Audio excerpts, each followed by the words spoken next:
Advocate Mohan George Kerala കോൺഗ്രസിന്റെ മുൻ നേതാവാണ് എന്നാണ് മനസ്സിലാക്കുന്നത്. ഇപ്പോൾ മഞ്ചേരി ബാറിലെ അഭിഭാഷകൻ കൂടിയാണ്. അദ്ദേഹത്തിലേക്ക് എത്തിച്ചേരാനുള്ള സാഹചര്യം എന്താണ് എന്നാണ് ഷഫീദിന് ഇപ്പോൾ അതിൽ പറയാൻ കഴിയുന്ന കാര്യങ്ങൾ എന്തൊക്കെയാണ്?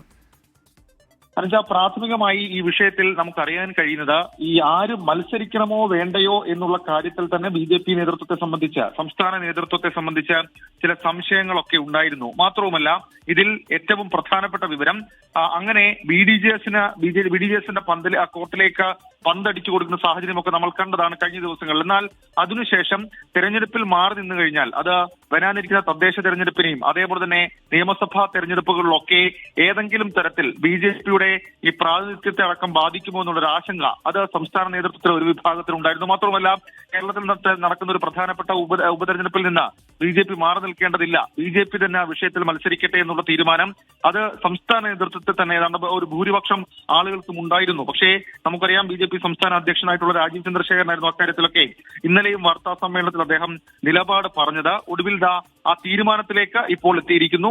മത്സരിക്കണം, BJPയുടെ ചിഹ്നത്തിൽ തന്നെ മത്സരിക്കണം എന്നുള്ള തീരുമാനം ഇപ്പോൾ കേന്ദ്ര നേതൃത്വം എടുത്തിരിക്കുന്നു. അതായത് സംസ്ഥാന അധ്യക്ഷൻ ഈ തെരഞ്ഞെടുപ്പിൽ മത്സരിക്കേണ്ടതില്ല എന്നൊരു തീരുമാനമാണ് തുടക്കത്തിൽ കൈക്കൊണ്ടത്.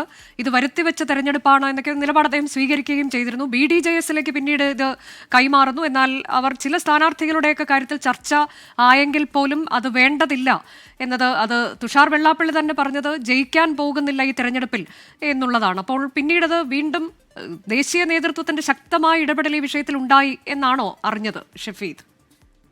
ഹാനിജ, അങ്ങനെ തന്നെയാണ് നമുക്ക് ലഭിക്കുന്ന വിവരം. ഇന്നലെ BJP സംസ്ഥാന അധ്യക്ഷൻ രാജീവ് ചന്ദ്രശേഖർ മാധ്യമങ്ങളെ കണ്ടപ്പോൾ ചിലപ്പോൾ ഞങ്ങളുടെ മുന്നണിയിൽ നിന്ന് ആരെങ്കിലും മത്സരിച്ചേക്കും എന്നുള്ള സൂചനകളായിരുന്നു നൽകിയിരിക്കുന്നത്. മത്സരിക്കുന്ന കാര്യത്തിൽ തിങ്കളാഴ്ചയ്ക്ക് മുൻപ് തീരുമാനമുണ്ടാകുമെന്ന് BJP സംസ്ഥാന അധ്യക്ഷൻ രാജീവ് ചന്ദ്രശേഖരൻ പറയുകയും ചെയ്തിരുന്നു. അദ്ദേഹം മുൻ നിലപാടിൽ നിന്ന് മാറി മത്സരിക്കുന്നില്ലെന്ന് പറയുന്നില്ല. അനാവശ്യമായ തെരഞ്ഞെടുപ്പിന് വഴിയൊരുക്കിയത് LDFും UDFും ആണെന്ന് രാജീവ് ചന്ദ്രശേഖരൻ ആവർത്തിക്കുകയും ചെയ്തു. അദ്ദേഹത്തിന്റെ മുൻ നിലപാടിൽ നിന്ന് അദ്ദേഹം മാറാനും തയ്യാറായില്ല. എന്നാൽ BJPയിലെ സംസ്ഥാന നേതൃത്വത്തിലെ ഒരു വിഭാഗം അവർ ശക്തമായി ഈ അഭിപ്രായത്തിനെതിരായിരുന്നു. പ്രത്യേകിച്ച് സംസ്ഥാനത്ത് നടക്കുന്ന ഒരു പ്രധാനപ്പെട്ട തെരഞ്ഞെടുപ്പ്, നിലമ്പൂരിൽ സ്ഥാനാർത്ഥിയെ പ്രഖ്യാപിച്ചിരിക്കുന്ന ഔദ്യോഗിക പ്രഖ്യാപനം, ആ കുറിപ്പാണ് ഇപ്പോൾ പ്രേക്ഷകർ കാണുന്നത്. അത് ദേശീയ നേതൃത്വത്തിന്റെ കൂടി ഇടപെടലിന്റെ ഭാഗമായിട്ടാണ് അഡ്വക്കേറ്റ് മോഹൻ ജോർജിനെ BJP സ്ഥാനാർത്ഥിയായി ചിഹ്നത്തിൽ, താമര ചിഹ്നത്തിലുള്ള ഒരു മത്സരം തന്നെ നിലമ്പൂരിൽ നടക്കാൻ പോകുന്നു. അങ്ങനെ ഒരു കടുത്ത പോരാട്ടത്തിലേക്ക് കടക്കുകയാണ്.